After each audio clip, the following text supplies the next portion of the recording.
Variance.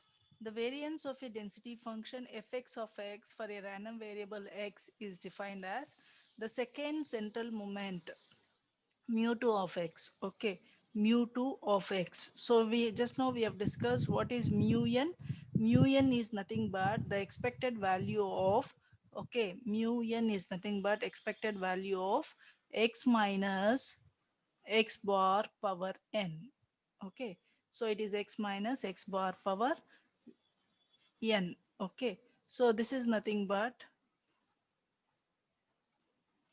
so this is nothing but what is that?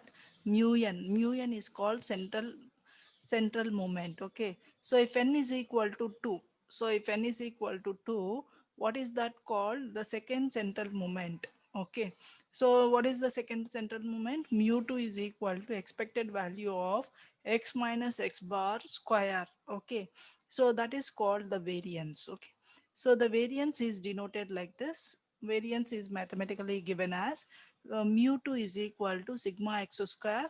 Okay, variance will be denoted as sigma x square, or we can also call it as variance of x. Okay, so sigma x square, that is equal to expected value of x minus x bar square, that is equal to, now we write the what is the formula of expected value. So it is integral minus infinity to plus infinity, whatever function we have inside this bracket, the same thing should be written here. So x minus x bar square fx of x dx. Okay, so this is the formula for the second central moment, or it is also called variance sigma x square or variance of x. Okay, now for discrete random variable, what is the formula of variance is given as sigma x square is equal to summation xi minus x bar square p of xi. Okay, this is the formula for the variance of discrete random variable. Now we see the standard deviation. Standard deviation of a random variable is defined as the square root of variance. Okay, so what is that? What is that? What is that variance? Sigma x square is called variance. The square root of variance is called the standard deviation. So we denote it as sigma x. Okay. So what is sigma x? Sigma x is square root of expected value of x minus x bar square. Okay. So this is called the standard deviation. So now we'll see the formula. What is the problem here? Find the variance of x for uniform probability density function. Okay, so to find out the variance of any probability density function, first you should know what is the formula for uniform probability density function. The formula for uniform probability density function is given as fx of x is equal to 1 by b minus a, where x value is varying from 0 to b, 0 less than or equal to x less than or equal to b. Okay, now what is variance? Variance is given as sigma x square is equal to expected value of x minus x bar square. Okay, now what write the formula of this? It is integral minus infinity to plus infinity x minus x bar square fx of x dx. Okay, so to find out the variance, first we find out the mean. Okay, so see, x bar is equal to what? Integral minus infinity to plus infinity x fx of x dx. Okay, now we substitute what is fx of x. Fx of x is 1 by b minus a. Now what are the x range? X range is a to b. So now if we integrate this and substitute the values of limits, we get x bar. X bar is equal to a plus b by 2. Now substitute this x bar, the mean value, in the variance formula. See here the variance, integral minus infinity to plus infinity x minus x bar value is a plus b by 2 whole square fx of x dx. Okay, now we substitute x bar square value, and we also substitute what is fx of x. Fx of x is 1 by b minus a. Now what is the range of x values is a to b.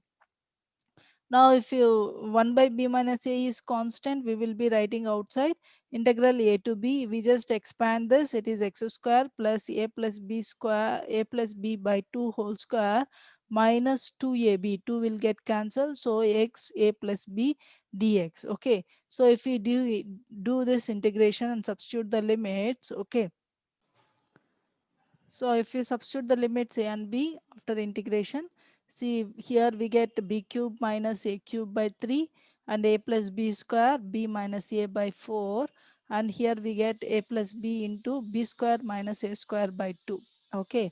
So from the numerator we take b minus a constant common. So if you take b minus a common here, b cube minus a cube can be written as b minus a into a square plus b square plus ab.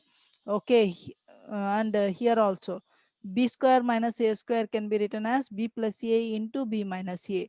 So in all the numerators b minus a is common, so we will be taking b minus a outside. Okay, so finally if we solve this we get sigma x square is equal to a minus b square by 12.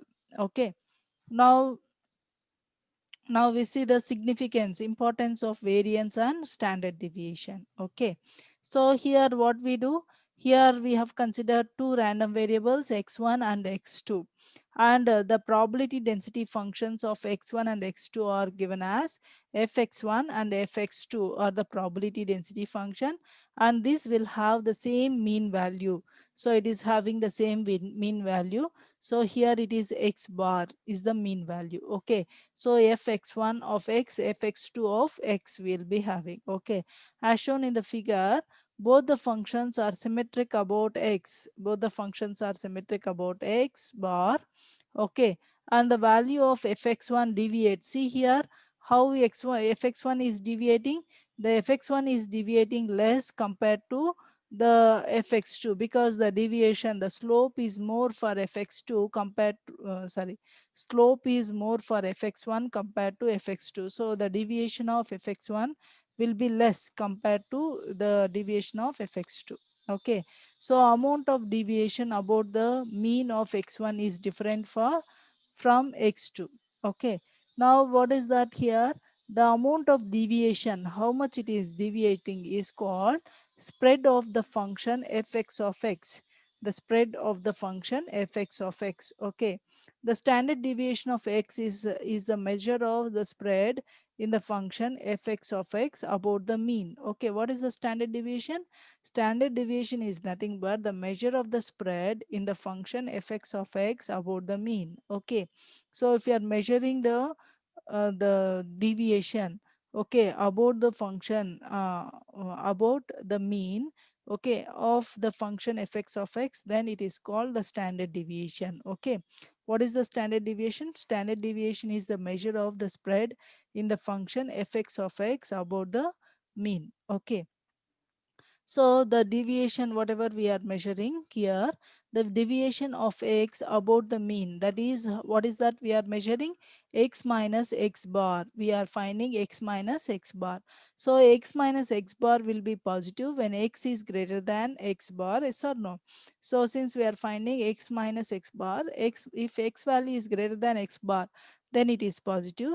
If x is less than x bar, then it is negative. Therefore, the expected value of the square of deviation of x about x bar is called variance. Okay, so we are finding the deviation. What is the deviation? X minus x bar. Okay, so once you are finding the deviation, if you are finding the expected value of square of this deviation, the square of this deviation is called variance, and square root, if you are finding the square root of it, then it is called um, standard deviation. Okay, hence any PDF can be characterized by what is the mean. What if once you know the mean, we are finding the deviation. What is the deviation? X minus x bar. Now after finding the deviation, if you are finding the expected value of square of deviation, that gives us variance. Okay, and the square root of variance, the square root of variance will give us the standard deviation. So if you take any PDF, can be characterized by mean and variance. Okay, now we see skew and coefficient of skewness. Okay, skew is nothing but the density function, skew of the density function fx of x for a random variable x is defined as third central moment mu3 of x. Third central moment mu3 of x. Okay, so we know that what is mu3? mu3 is expected value of x minus x bar cube. Okay, mu3 is expected value of x minus x bar cube. Okay, so it is equal to integral minus infinity to plus infinity x minus x bar cube fx of x. Okay, so in the case of discrete random variable, this can be written as mu3 is equal to summation I xi minus x bar whole cube p of x by x p of xi. Okay, so this is the formula we use for discrete random variable. Okay, now what is the importance of third central moment or skew is that it is the measure of asymmetry of fx of x about its mean. So if fx of x is asymmetric about the mean, then only we will be getting skew value. Okay, so it is the amount of deviation of symmetry. Asymmetry means what? How much it is deviating from symmetry, that is called asymmetry. So it is amount of deviation of asymmetry from the mean value. Okay, so for example, the density function is symmetric about its mean. It is not at all asymmetric, it is symmetric about the mean. Then what is a skew? Skew is 0. Okay, now we see the coefficient of skewness. Okay, so here what is skew? Skew is nothing but third central moment. Okay, so coefficient of skewness is normalized third central moment, or how do we find out normalized third central moment? So it can be found by the ratio of third central moment to cube of standard deviation. Okay, so we have to find the ratio of third central moment to cube of standard deviation. That gives us what is the skew value. Okay, so it is called skewness or coefficient of skew of a density function, or the coefficient of skewness. And it is given by what is skewness? Skewness is given by mu3 by sigma x cube. See here, mu3 by sigma x cube. Okay, so it is given as expected value of x minus x bar whole cube divided by expected value of x minus x bar square whole power 3 by 2.